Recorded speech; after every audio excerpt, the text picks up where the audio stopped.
penghujung tahun 2021 ini, bumi Nusantara dilanda musibah yang tidak pernah terduga sedikitpun. Dan tinggal menghitung hari lagi kita akan menyongsong tahun 2022 yang masih menjadi misteri. Kisah dan sejarah di Nusantara dari tokoh terdahulu ternyata sudah menggambarkan apa yang akan terjadi di zaman yang mendatang.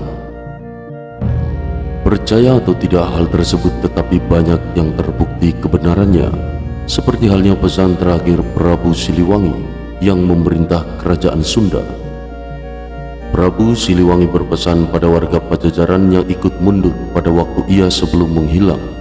Pesan terakhir Prabu Siliwangi selalu mengundang rasa penasaran, sebab amanat ini penuh dengan misteri. Banyak dari pesan yang disampaikan Prabu Siliwangi dirasa sangat relevan jika dikaitkan dengan keadaan zaman seperti saat ini. Lantas seperti apa isi pesan Prabu Siliwangi tersebut? Selengkapnya hanya di Nasihat Kehidupan Misteri.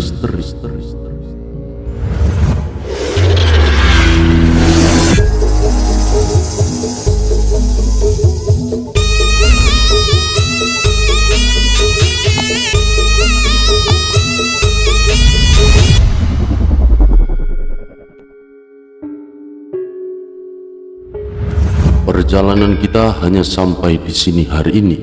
Walaupun kalian setia kepadaku, tapi aku tidak boleh membawa kalian dalam masalah ini. Akan membuat kalian susah, miskin, dan ikut merasakan lapar. Kalian boleh memilih untuk hidup ke depan nanti, agar besok lusa kalian bisa kaya raya, senang, dan bisa mendirikan lagi Pajajaran. Bukan Pajajaran saat ini, tapi Pajajaran yang baru, yang berdiri oleh perjalanan waktu. Pilih, aku tidak akan melarang, sebab aku tidak pantas menjadi raja yang rakyatnya kelaparan dan miskin. Dengarkan yang ingin tetap ikut denganku memisahkan diri ke selatan, yang ingin kembali lagi ke kota, yang ditinggalkan cepat memisahkan diri ke utara, yang ingin berbakti kepada raja yang berkuasa cepat memisahkan diri ke timur, yang tidak ingin ikut siapa-siapa cepat memisahkan diri ke barat. Dengarkan kalian yang di timur, harus tahu kekuasaan akan turut dengan kalian dan keturunan kalian nanti yang akan memerintah saudara kalian dan orang lain. Tapi kalian harus ingat, nanti mereka akan memerintah dengan semena-mena. Akan ada pembalasan untuk semua itu. Silahkan pergi. Kalian yang di sebelah barat, carilah oleh kalian Kisantang, sebab nanti keturunan kalian yang akan mengingatkan saudara kalian ke orang lain, ke saudara sedaerah, ke saudara yang datang sependirian dan semua yang baik hatinya. Ya, suatu saat nanti apabila tengah malam dari Gunung Halimun terdengar suara minta tolong, itu adalah tanda semua keturunan kalian dipanggil oleh yang mau menikah di Lebak Caweni. Jangan sampai berlebihan, sebab nanti telaga akan banjir.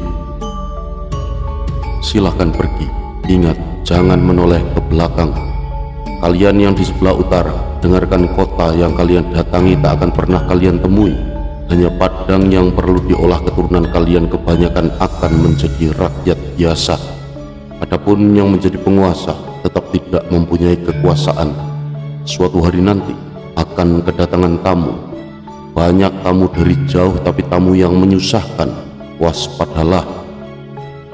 Semua keturunan kalian akan aku kunjungi, tapi hanya pada waktu tertentu dan saat diperlukan. Aku akan datang lagi menolong, membantu yang susah, tapi hanya mereka yang bagus perangainya. Apabila aku datang tak akan terlihat, aku berbicara tak akan terdengar. Memang aku akan datang, tapi hanya untuk mereka yang baik hatinya, mereka yang mengerti dan satu tujuan, yang mengerti tentang harum sejati, juga mempunyai jalan pikiran lurus, juga bagus tingkah lakunya. Ketika aku datang tidak berupa dan bersuara, tapi memberi ciri dengan wewangian. Dan semenjak hari itu Pajajaran hilang dari alam nyata. Pajajaran tidak akan meninggalkan jejak selain nama untuk mereka yang berusaha menelusuri. Tapi suatu saat akan ada yang mencoba supaya yang hilang bisa ditemukan kembali. Tapi bisa saja menelusurinya harus memakai dasar, bisa saja yang menelusuri banyak yang sok pintar dan sombong. Suatu saat nanti akan banyak hal yang ditemui. Sebagian akan banyak dilarang oleh pemimpin pengganti. Ada yang berani terus menelusuri sambil melawan. Melawan sambil tertawa, dialah anak gembala. Rumahnya di belakang sungai, pintunya setinggi batu dan tertutupi pohon, handelem dan hanjuang. Lalu apa yang digembalakan bukan kerbau, bukan domba, bukan pula harimau atau banteng, tetapi ranting pohon dan daun kering. Dia terus mencari mengumpulkan semua yang dia temui, tapi akan banyak menemui sejarah atau kejadian. Setiap zaman mempunyai sejarah dan setiap waktu akan berulang, dan itu lagi. Dengarkan, yang saat ini memusuhi kita akan berkuasa hanya sementara waktu. Tanahnya kering padahal di pinggir sungai Cibateun.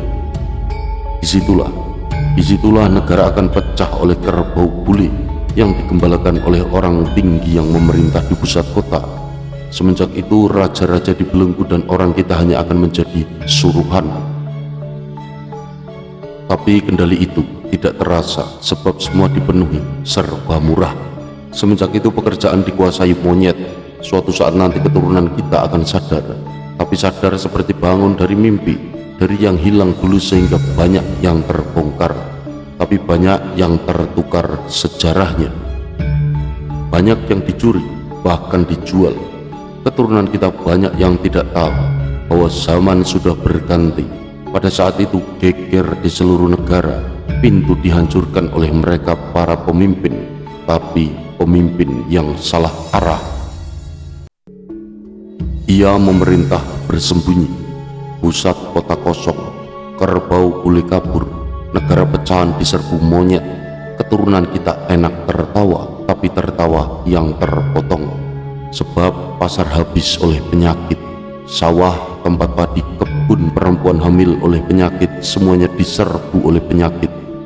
Turunan kita takut segala yang berbau penyakit. Semua alat digunakan untuk menyembunyikan penyakit, sebab sudah semakin parah. Yang mengerjakan masih bangsa sendiri, bangsa yang mati kelaparan. Semenjak itu keturunan kita banyak yang berharap bercocok tanam sambil sok tahu membuka lahan. Mereka tidak sadar bahwa zaman sudah berganti cerita lagi. Lalu sayup-sayup dari ujung gemuruh burung menetaskan telur, riuh seluruh bumi. Sementara di sini ramai oleh perang, saling menindas antara sesama, penyakit bermunculan di sana sini. Lalu keturunan kita banyak yang mengamuk tanpa aturan, jelas banyak yang meninggal tanpa dosa. Jelas-jelas musuh dijadikan teman, jelas-jelas teman dijadikan musuh. Mendadak banyak pemimpin dengan caranya sendiri. Banyak anak kecil sudah menjadi bapak. Yang mengamuk tambah berkuasa mengamuk tanpa pandang bulu. Yang putih dihancurkan, yang hitam diusir. Kepulauan ini semakin kacau. Banyak yang mengamuk hanya karena beda tawon. Seluruh nusa dihancurkan. Tetapi ada yang menghentikannya. Dia adalah seorang dari seberang. Lalu berdiri lagi penguasa dari orang biasa, tapi keturunan penguasa dahulu kala dan ibunya adalah seorang putri Pulau Dewata. Karena jelas keturunan penguasa baru susah dianiaya. Semenjak itu berganti lagi zaman, ganti cerita. Setelah bulan muncul di siang hari disusul oleh komet yang terang benderang, di bekas negara kita berdiri lagi negara di dalam negara, dan pemimpinnya bukan keturunan Pajajaran. Lalu akan ada penguasa, tapi penguasa yang mendirikan benteng yang tidak boleh dibuka, mendirikan pintu yang tidak boleh ditutup, membuat pancuran di tengah jalan, memelihara elang di pohon beringin. Memang penguasa buta, bukan buta pemaksa, tapi buta tidak melihat segala penyakit dan penderitaan. Sekalinya ada yang berani mengingatkan, yang diburu bukanlah penderitaan itu semua, tetapi orang yang mengingatkannya. Semakin maju semakin banyak penguasa yang buta tuli, menguasa sambil menyembah berhala. Lalu anak-anak muda banyak salah jalan. Aturan hanya menjadi bahan omongan karena yang membuatnya bukan orang yang mengerti aturan itu sendiri. Wajar saja bila kolam semuanya mengering, pertanian semuanya busuk, bulir padi banyak yang diselewengkan, sebab yang berjanji banyak tukang bohong. Banyak orang pintar tapi pintar berbohong. Dan pada saat itu datang pemuda berjanggut. Datangnya memakai baju putih bersorban hitam sambil menyanding sarung tua, membangunkan semua yang salah arah, mengingatkan yang lupa tapi tidak mau mengalah, maunya menang sendiri. Mereka tidak sadar langit sudah merah, api mengepul dari perapian. Alih-alih dianggap pemuda berjanggut ditangkap, dimasukkan ke dalam penjara, lalu mengacak-acak tanah orang lain beralasan mencari musuh. Tapi mereka sebenarnya sengaja membuat permusuhan. Waspadalah. Ya, sebab mereka nanti akan melarang untuk menceritakan Pajajaran, sebab takut ketahuan. Banyak dari mereka yang cari gara-gara selama ini.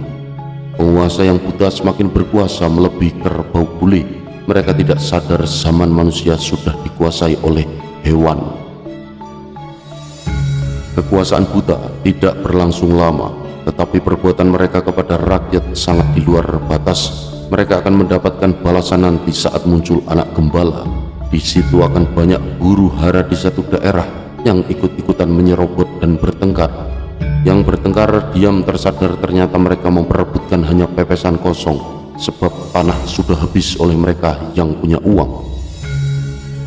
Setelah Gunung Gede meletus disusul 7 gunung ribut, orang sudah memaafkan negara bersatu kembali Nusa Jaya lagi, sebab berdirinya Ratu Adil. Tapi siapa Ratu Adil tersebut? Dari mana asalnya sang ratu? Nanti juga kalian akan tahu. Cari oleh pemuda gembala. Silakan pergi, ingat, jangan menoleh ke belakang. Saudara-saudaraku, itulah pesan terakhir Prabu Siliwangi. Semoga banyak pesan positif yang bisa kita petik dari pesan beliau, dan jangan ditelan mentah-mentah isi pesan tersebut. Matur sembah nuwun saudara-saudaraku telah menyimak. Mugi rahayu, sagung dumadi.